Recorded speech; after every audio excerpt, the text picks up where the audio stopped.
Hi friends, పొరిగింటి పుల్లకూర రుచులు అందరూ బాగున్నారా అండి? ఈరోజు మన రెసిపీ గోధుమ పిండి గులాబ్ జాములు. ఈ గులాబ్ జామ్ తయారు చేయడానికి ఒక లీటర్ పాలను తీసుకొని బాగా మరగబెట్టి పాలను విరగ్గొట్టడానికి నిమ్మరసం కానీ వెనిగర్ కానీ వేసామంటే పాలు విరిగిపోతాయి. ఇప్పుడు ఈ విధంగా స్ట్రైనర్లో వేసి వడకట్టామంటే మనకి ఈ విధంగా మిల్క్ సాలిడ్ రెడీ అవుతుంది.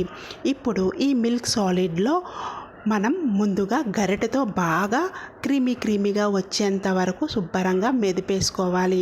ఈ విధంగా బాగా ప్రెస్ చేసి కలిపామంటే క్రీమీగా రెడీ అవుతుంది.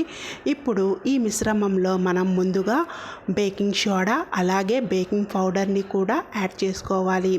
ఒక 2 Chitikela baking powder, 2 Chitikela baking సోడాని వేసిన తర్వాత ఇప్పుడు ఇందులో మనం 50 గ్రాముల మిల్క్ పౌడర్ని యాడ్ చేసుకోవాలి.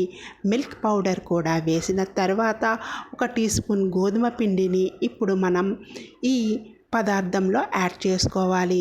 గోధుమ పిండి వేసిన తర్వాత మనం వేసిన పదార్థాలన్నీ శుభ్రంగా మిక్స్ చేస్తూ వేళ్ళతో ప్రెస్ చేస్తూ పిండిని కలిపామంటే చక్కగా పిండి ముద్ద రెడీ అయిపోతుంది.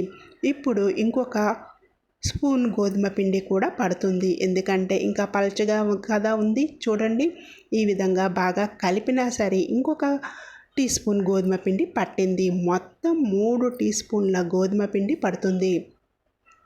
ఈ విధంగా 3 టీ స్పూన్ల గోధుమ పిండి వేసి మనం గులాబ్ జామ్ మిశ్రమాన్ని రెడీ చేసేసుకోవడమే.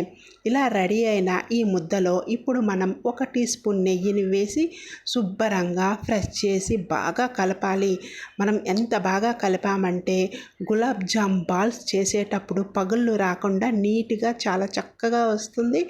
ఈ విధంగా బాగా కలిపి పక్కన పెట్టేసి ఇప్పుడు మనం స్టవ్ వెలిగించుకొని పాకాన్ని రెడీ చేయడానికి ముందుగా ఒక కళాయి పెట్టుకొని అందులో 1 కప్పు పంచదారని వేసి 2 కప్పుల వాటర్ని వేసుకోవాలి.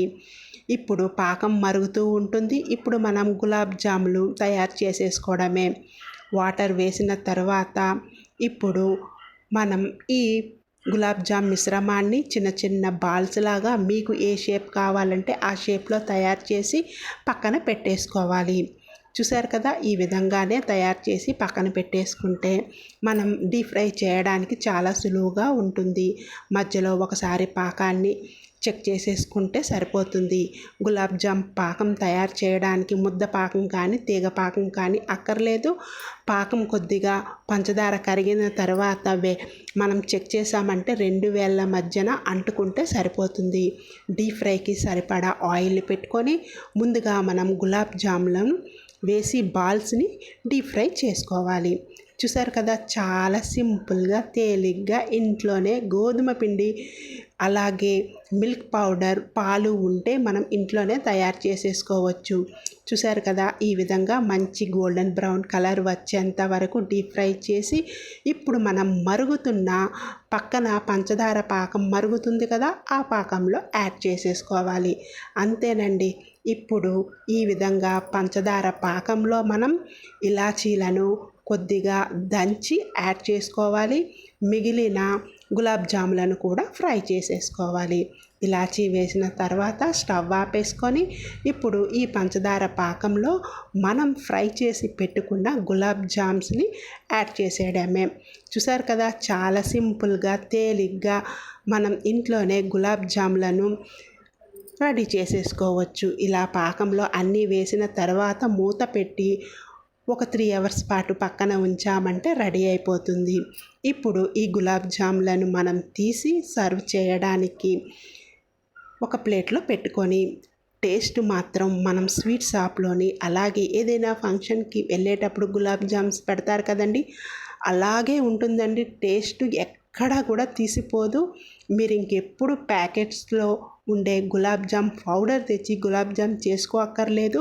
ఇంట్లో ఉండే పదార్థాలతోనే చక్కగా చేసుకొని ఎంజాయ్ చేయండి. టేస్ట్ మాత్రం సూపర్గా ఉంటుంది.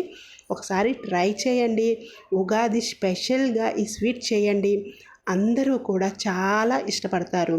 చూసారు కదా, మీకు కానీ ఈ రెసిపీ నచ్చినట్టయితే లైక్ చేయండి, షేర్ చేయండి, అలాగే మన ఛానల్ని సబ్స్క్రైబ్ చేయండి.